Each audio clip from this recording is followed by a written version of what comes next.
प्रभु श्री राम जी एक शिलाखंड पर बैठे हुए थे और सब बंदर आ रहे हैं, राम जी को प्रणाम कर रहे हैं और श्री हनुमान जी लाइन में पीछे लगे हैं, सबसे पीछे लाइन में लगे हैं।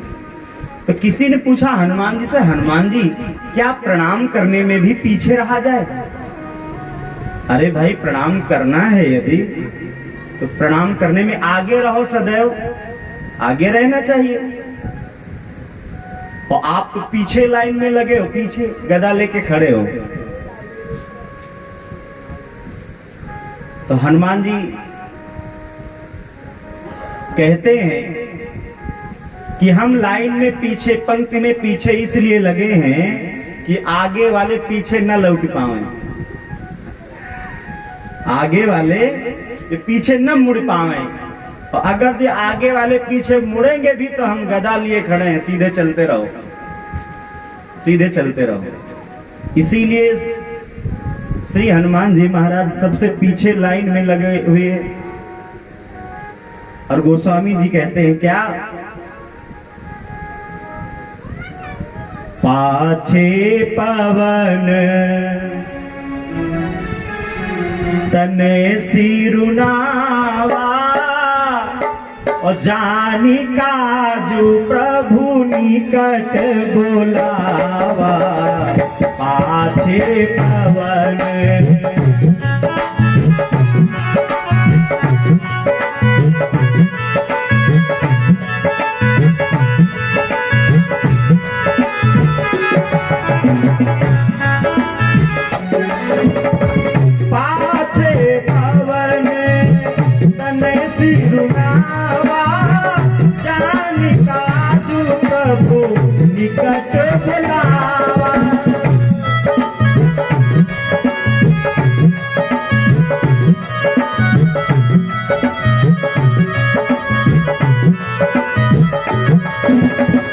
परसासीस सरोरुह पानी, परसासीस सरोरुह पानी, कर मुद्रिका दीन जनु जानी।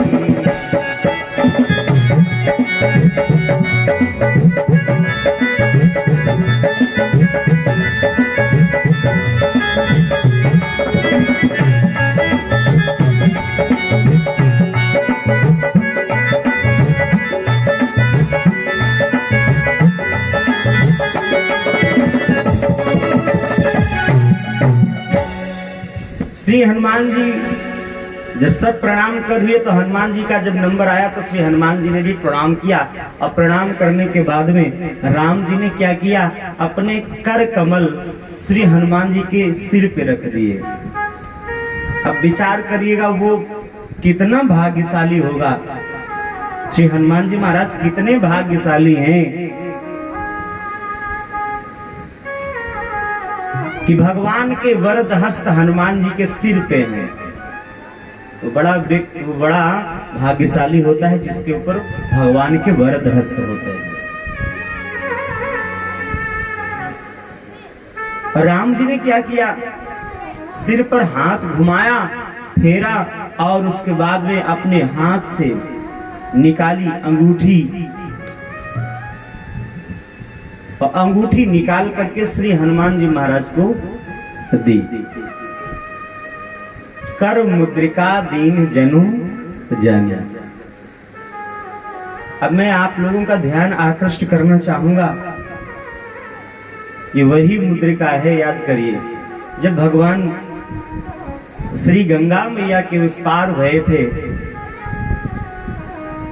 तो केवट को देना चाहते थे, लेकिन राम जी के पास केवट को देने के लिए कुछ नहीं था। लेकिन माँ जी भावनाओं को समझ गई।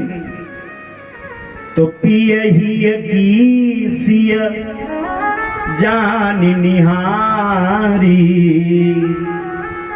ओ मनि मुदरी मन मुदित उतारी।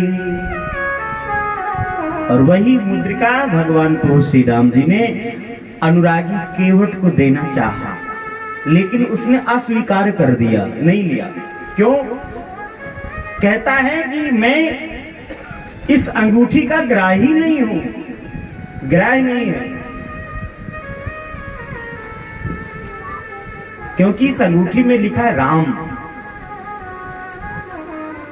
और मैं राम नाम को सही तरीके से ग्राह्य नहीं कर सकता। इस अंगूठी को उसे दीजिएगा जो राम नाम को साधने में प्रवीण हो, उसे आप ये अंगूठी दीजिएगा। अच्छा बताओ, हनुमान जी से बढ़कर के कोई हो सकता है क्या? तो इसीलिए भगवान प्रभु श्री राम जी ने वही मुद्रिका है जो मां जानकी जी ने राम जी को दी थी, और वही मुद्रिका श्री राम भगवान प्रभु जी ने श्री हनुमान जी को दी है। कर मुद्रिका दीन जन जानी। तो कहा क्या? राम जी ने कहा क्या? बहु प्रकार सी तही समुझायो,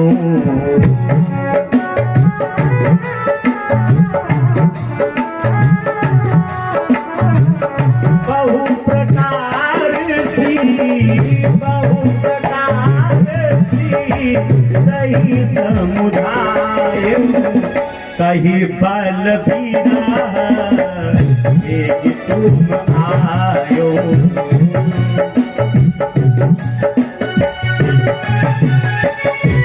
जय हो।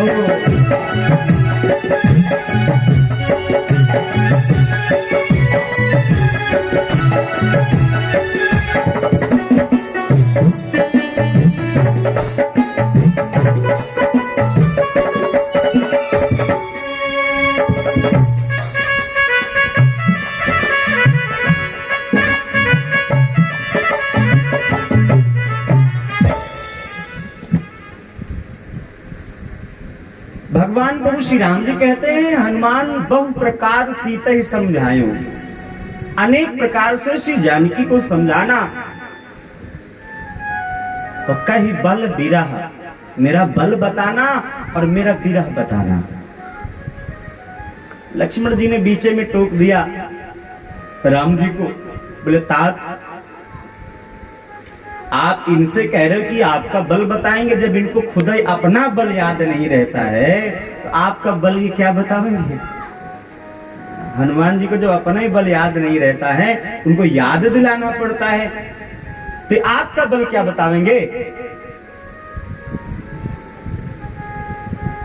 जैसे ही कहा कि कहीं बल विरह बेग तुम आयो, तो श्री हनुमान जी ने वो मुद्रिका मुख में डाल ली। किसी ने प्रश्न कर दिया हनुमान जी से, हनुमान जी एक बात बताओ, ये मुद्रिका पहनने योग्य होती है कि मुख में डालने योग्य होती है? भाई अंगूठी को क्या करना चाहिए? पहन लेना चाहिए। अब मान लीजिए अंगूठी राम जी की थी, नहीं पहन सकते थे, कोई बात नहीं, किसी दूसरी युक्ति निकालते, उपाय निकालते, मुख में काहे डाल लिया?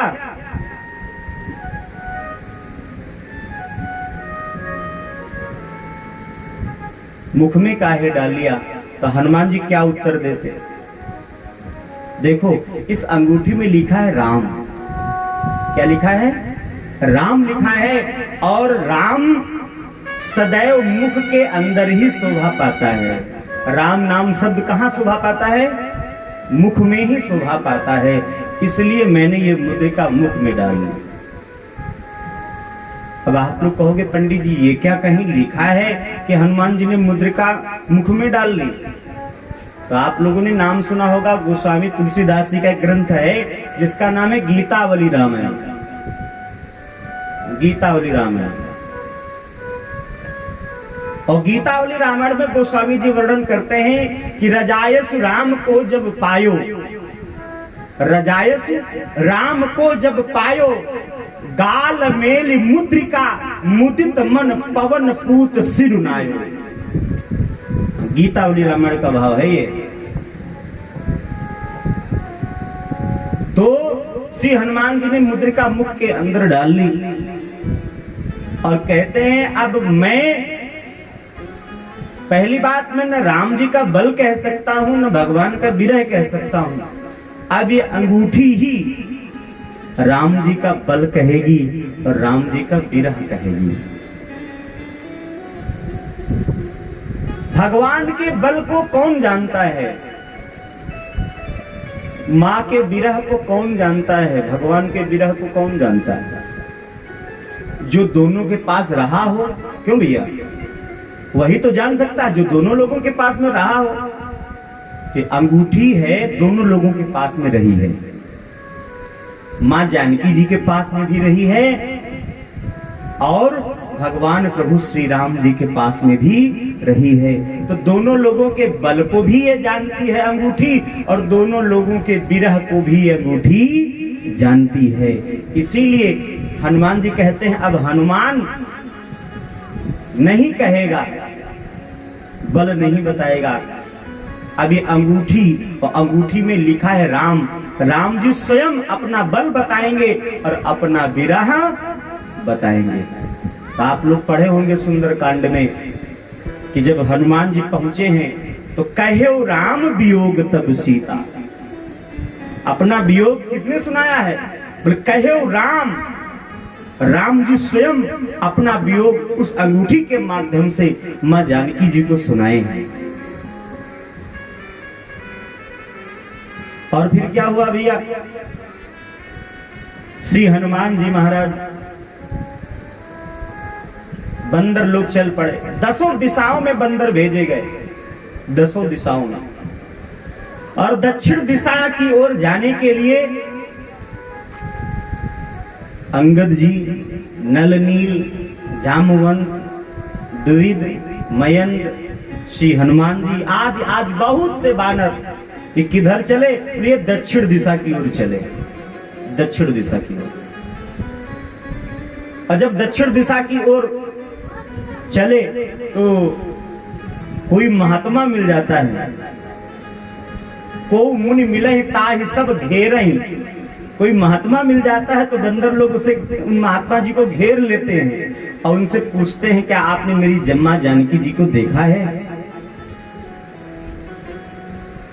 पहाड़ों में, गिरिकंदराओं में, सरोवरों के आसपास, वन में, हर जगह मां जानकी जी को बंदर लोग ढूंढ रहे हैं, लेकिन मां जानकी जी कहीं नहीं मिल पा रहे हैं। और यदि राक्षस मिलते हैं, राक्षस है भैया, राक्षस मिलते हैं तो बंदर लोग क्या करते हैं? बंदर लोग एक ही काम करते हैं, क्या? बोले राक्षसों के नाक कान काट लेते हैं। किसी ने पूछा बानरों से, एक बात बताओ, तुम लोग राक्षसों के नाक ही कान काहे काटते हो भाई? कोई दूसरे अंग काट लिया करो। नाक ही कान जिसको देखो वो नाक ही कान काट बैठता है।